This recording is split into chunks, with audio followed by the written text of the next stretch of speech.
மனிதனுடைய வாழ்க்கையில் என்ன வேணாலும் திருப்பம் வருங்க. ஒரு நொடியில் என்ன வேணாலும் திருப்பம் வரும். நீங்கள் ஆச்சரியப்படாத வகையில் அவனுடைய வாழ்க்கையே மாறும். ரொம்ப ரொம்ப முக்கியமான ஒரு விஷயம். நீங்கள் யாரையும் எள்ளி நகையாடவே முடியாது. இவன் இவன் சின்னவன், இவன் எளியவன், இவன் சாதாரண ஆள், இவன் ஒரு பிச்சைக்காரன் அப்படின்னு நீங்கள் முடிவு பண்ணவே முடியாது. காலமும் இயற்கையும் பிரபஞ்சமும் இறைவனும் ஒன்றா சேர்ந்து ஒரு அடி அடித்தாங்கன்னு வச்சுங்க, அவன் உச்சத்தில் போவான். ஒரு அடியை அடித்தா கீழே இறங்கிடுவாங்க. இது சொல்கிறதுக்கான காரணம் என்னென்னா, ஆந்திராவில் நடந்த ஒரு உண்மை சம்பவம். அந்த உண்மை சம்பவத்தினுடைய ஒரு வரி என்னென்னா, நேற்று வரைக்கும் ஒருத்தன் ஒரு பிச்சை எடுத்துட்டு இருந்தார். ஒருத்தன் கூட சொல்ல வேணாம், ஒருத்தர் பிச்சை எடுத்துட்டு இருந்தார். இதே ஒரு ஆர்டர் அவருடைய வாழ்க்கையில் அடுத்த நாள் பார்த்தீங்கன்னா ஒரு உயரிய இடத்துக்கு போயிட்டாரு. அந்த ஊரே அப்படி மதிக்குது. என்னையா சம்பவம் அப்படின்னா, ஆந்திர மாநிலம் ஸ்ரீகாகுளம் பகுதியை சேர்ந்த கோதேஸ்வர ராவ் அப்படின்ற ஒருத்தர். அவர் ரொம்ப ஏழ்மையான குடும்பத்தில் பிறந்த ஒரு நபர். அவங்க ஃபேமிலியாக இந்த கைத்தறின்னா அந்த லுங்கி கூட கிடையாது. நீங்கள் உங்களுக்கெல்லாம் தெரியாது. டட்டக்காம் போட்டுக்கான் தறின்னுவாங்க.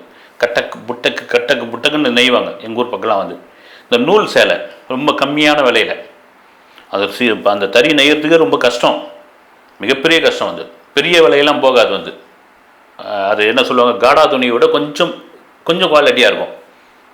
ஆனால் அதை நம்பி எக்கச்சக்கமான நெசவாளர்கள் இருந்தாங்க. அப்படி ஒரு ஃபேமிலியில் ஸ்ரீகாகுளம் பக்கத்தில் நீதி அப்படின்ற ஒரு கிராமத்தோட பேர் பாருங்கள். நீதினு ஒரு கிராமத்தில் இருந்த ஒரு இளைஞர் கோதேஸ்வர ராவ் அப்படின்னு. அவருக்கு என்ன வாழ்நாள் லட்சியம்னா, ஏழ்மையான குடும்பத்தில் இருக்கணும், நம்ம எப்படியாவது வாத்தியார் ஆகிடணும், ஆசிரியர் ஆகணும், அதுவும் அரசு ஆசிரியர் ஆகணும், அரசு பள்ளியில் அப்படின்னு. அதுக்கு அவர் தன்னை தயார்படுத்திக்கிட்டே இருக்கிறார். அரசு பள்ளியில் வாத்தியார் ஆகணுன்ட்டு அவருடைய கனவு தான். குடும்பம் ஏழ்மையான சூழ்நிலை, ஒரு பக்கம் தறி வேலையை பார்க்கணும், பெரிய ஒரு நிலமும் கிடையாது, இந்த தறி நெஞ்சு தான் அது. அவரே ஸ்காலர்ஷிப் வாங்கி படிக்கிறாரு. படித்து முடித்து அவர் என்ன பண்ணுறாரு, 1998 ஆசிரியர் தகுதி தேர்வில் ஆந்திர கவர்மெண்ட் ஒரு பரீட்சை ஒன்று வைக்குது.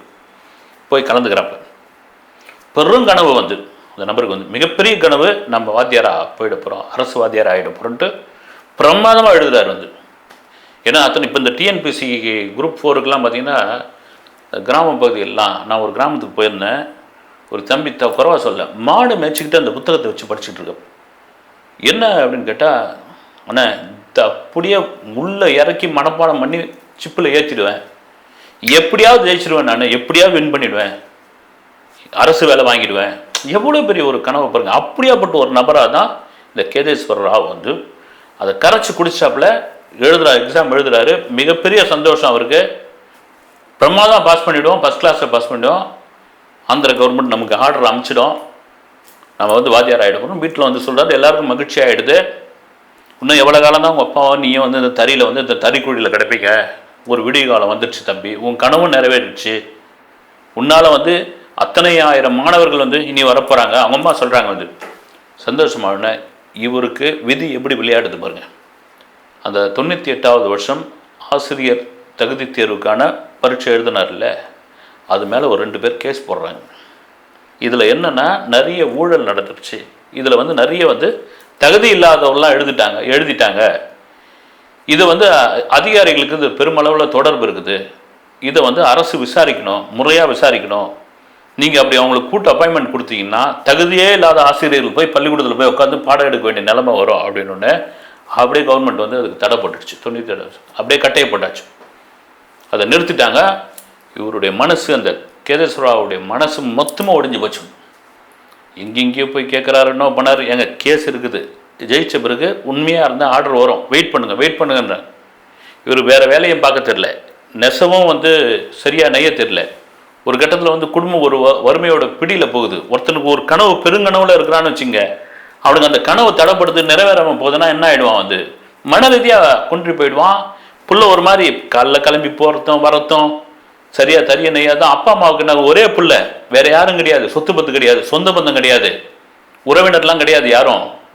பையன் எப்படி பண்ணால் அவங்களே என்ன ஆகிறாங்க, ரொம்ப வெக்ஸாய் நோய்வாய்ப்பட்டு இறந்து போயிடுறாங்க. இறந்து போன பிறகு தான் இந்த கோதேஸ்வராவுக்கு உலகமே இருண்டு போன மாதிரி ஆகிடுது. அவர் ஏதோ 2-3 கைத்தறி நெசவுலாம் எடுத்து துணியெல்லாம் எடுத்துக்கின்னு போய் விற்க போகிறாப்புல. அப்போல்லாம் சைக்கிளில் கட்டி விற்கணும்ல. விற்க போகிற ஆள் எப்படி போனார், நீங்கள் ஊருங்களில் பார்த்தீங்கன்னா சைக்கிளில் இன்னும் இருக்காங்க, சைக்கிளில் கட்டின்னு துணி விற்க வரவங்க பார்த்தீங்கன்னா பிரமாதமாக நீட்டாக சட்டை போட்டு நல்ல விபூதியெல்லாம் அடித்து கம்மன்னு வருவாங்க. அது என்னென்ன எல்லா வியாபாரம் பண்ணுறவங்க தான். என்னென்ன துணி வாங்க வரவங்க அப்படி இருக்கணும். அது நான் சின்ன வயசில் பார்த்துருக்கேன். இவர் என்ன பண்ணுறது, அழுக்கு சட்டை தாடியும் கிடியுமா போனோன்னே, யோ போயா எடுத்துமாயா, நீயே இப்படி கந்த கோலமாக இருக்கிற, நீ துணி வைக்க வந்துட்டியான்ட்டு அந்த துணியை தேங்கி போய் ஒரு கட்டத்துக்கு அப்புறம் தனக்கு எப்போ வாத்தியார் வேலை கிடைக்கும், எப்போ வாத்தியார் வேலை, தன்னை தானே என்ன சொல்கிறது, இவர் போய் நான் மாஸ்டர் நான் மாஸ்டர் நான் மாஸ்டர்னு சொல்லிப்பாரான். அந்த ஊரில் இருந்து சுற்று வட்டாரத்தில் இருந்த பசங்களாம் கேலி பண்ணுவாங்களா, டே மாஸ்டர் வந்துட்டாரா மாஸ்டர் வந்துட்டாரா மாஸ்டர் வந்துட்டாரான்னு. ஒரு கட்டத்தில் எந்த தொழிலும் செய்ய முடியாமல் ஒரு கோணி பையை எடுத்துக்கிட்டு இந்த பிளாஸ்டிக் பாட்டிலு காகிதம், இது நிஜமாக நடந்த சம்பவம், இதை பொறுக்க ஆரம்பிச்சிருக்காங்க. பொறுக்க ஆரம்பித்தோடனே சில ஊர்களில் விரட்டிலாம் விட்டுருக்காங்க. குளிக்கிறது இல்லை, சாப்பிட்றது இல்லை, சரியா முதல்லாம் தாடி வளர்ந்து போய் இதுவாக வருது. இந்த ஊர்லாம் போனால் அந்த பசங்களாம் டே மாஸ்டர் வந்துட்டாரா மாஸ்டர் வந்துட்டாரான்னு சொல்லி அவர் துணியில் கல்லை கட்டி விடுறது, அப்புறம் பண ஓலையை கட்டி ஓட விடுறது, இதெல்லாம் பண்ணி ஏறக்குறைய ஒரு பைத்தியக்காரர் மாதிரி ட்ரீட் பண்ணியிருக்காங்க. ஒரு கட்டத்துக்கு அப்புறம் இந்த பிளாஸ்டிக் இந்த இதுவை எடுக்கிறது கூட அவரால் முடியாமல் யாசகம் கேட்க ஆரம்பிச்சிருக்காரு. எல்லாம் கிண்டல் பண்ணிங்க. பல பேருக்கு ஊரில் யார் இவருன்னு தெரியாத அளவுக்கு ஆயிடுச்சு. அந்த ஊரில் இல்லாமல் பக்கத்து ஊரில் இருக்க ஆரம்பிச்சு அந்த ஒரு ஊரில் இருக்கும்பொழுது அந்த தெருவில் இருக்கிற ஒருத்தர் கடை வச்சுங்கிற ஒருத்தர் மட்டும் தெரிஞ்சிருக்குது. இவருடைய ஃபேமிலி தெரிஞ்சுது. ஒரு நல்லா படிக்கக்கூடிய பையன், அவனுடைய கனவு அதுதான் வாத்தியார் ஆகணும்னு. ஆனால் அவனால் முடியாமல் போய் இப்படி ஆகிட்டான்னு சொல்லி அவர் ஏதாவது ஒரு வேளை சாப்பாடு போடுவார், ஏதாவது ஒரு துணி எடுத்து கொடுப்பார், அவருக்கு துணி எடுத்து கொடுப்பாரு, அவர் கொஞ்சம் பார்த்துப்பார், ஏதாவது பிழைக்கிற வழியை பாடுறா, இப்படிலாம் சேவ் பண்ணுறா, நல்லா இது பண்ணுறா, உனக்கு கிடைக்கண்டா, இது இல்லைன்னா உலகம் இருந்து போதாடான்னு இப்படியா 98 இந்த நபருடைய இந்த கேதேஸ்வர் ராவுடைய வாழ்க்கை அப்படி ஓடணுன்னு 2022 போஸ்ட்மேன் வராரு அந்த ஊருக்கு, அந்த கிராமத்துக்கு போஸ்ட்மேன் வராரு. அந்த நீதி அப்படின்ற அந்த கிராமத்துக்கு ஆந்திராவில் ஸ்ரீகாக்குளம் மாவட்டத்தில் இருந்து பேரை சொல்லி ஒரு கவர்மெண்ட் ஆர்டரை வச்சு கூவராரு. ஒட்டு மொத்தமாக அந்த ஆளான்றாங்க. ஆமாம் அவர் தான், அவருக்கு வாத்தியார் வேலை கிடச்சிடுச்சு, அவருக்கு அப்பாயின்மெண்ட் ஆர்டர் கவர்மெண்ட் அமைச்சிட்டாங்க ஆந்திரா கவர்மெண்ட்டு அப்படின்னு பிடிச்சி எங்கேயோ ஒரு இடத்துல மூலையில் உட்காந்து ஒரு ஆளை தூக்கின்னு வந்துட்டாங்க. வந்தவொடனே அந்த நபருக்கு என்னன்னே புரியல. எத்தனை வருஷம் கனவு பாருங்கள். 98 எழுதின ஒரு பரீட்சைக்கு 2022 அப்பாயின்மெண்ட் ஆர்டர் கிடச்சிக்கணும்னா போய் ஆட்கள் விடவே இல்லை. இந்த பசங்க எப்படி மாஸ்டர் கிண்டல் பண்ணாங்களோ, உண்மையாகவே ஒரு மாஸ்டர் தான் போல, மாஸ்டர் ஆகிறதுக்காக தான் இவர் சொல்லியிருக்காருன்னு சொல்லி அவனுக்கு போய் குளிப்பாட்டி ஷேவ் பண்ண வச்சு புது ட்ரெஸ் வாங்கி கொடுத்து, அங்கே இருக்கிற இளைஞர்கள்லாம் ஒன்றா சேர்ந்து ஒரு செல்ஃபோன் வாங்கி கொடுத்து, அந்த தினமும் பார்த்து பார்ப்பாருங்க, சாப்பாடு கொடுத்து இது பண்ணுறது. அவர் என்ன பண்ணியிருக்காரு, ஒரு சைக்கிள் வாங்கி கொடுத்துருக்காரு. வாங்கி கொடுத்து அவர் போய் அந்த பணியில் ஜாயின் பண்ணியிருக்காரு. ஜாயின் பண்ண பிறகு அவருடைய வாழ்க்கை எப்படி இருந்தாலும் அந்த ஃபோட்டோ நீங்கள் நான் காமிக்கிறேன் பாருங்கள். அதில் ஒரு கந்த கோலமாக இருந்த ஒரு நபர் அதன் பிறகு அப்படி ஒரு நீட்டாக ஆகிட்டார். அந்த ஊர் பக்கத்து ஊர் எல்லாமே என்ன நினச்சிருக்காங்க, ஏதோ ஒரு பாட்டில் பொறுக்கிறவர், குப்பை பொறுக்கிறவர், ஏதோ பைத்தியக்காரன், இவன் யாசகம் எடுக்கிறவன் அப்படின்னு நினச்சிருந்தப்போ, இவர் ஒரு ஆசிரியர், ஒரு உன்னதமான பணி ஆசிரியர் பண்ணிந்து இப்படி மிரண்டு போய் எத்தனை பேர் உருவாக்கக்கூடிய ஆசிரியர் அந்த நபரை அப்போ தான் உண்மையான சுயரூபம் தெரிய ஆரம்பிச்சு, உண்மையான அவருடைய குணம் தெரிய ஆரம்பிச்சு. இதுக்காக தான் அந்த நபர் இவ்வளோ போராடி இருக்காருன்னு அந்த ஹிஸ்ட்ரியெல்லாம் தெரிய ஆரம்பிச்சு. மீடியாக்கள்லாம் போகிறாங்க, பேட்டி எடுக்கிறாங்க.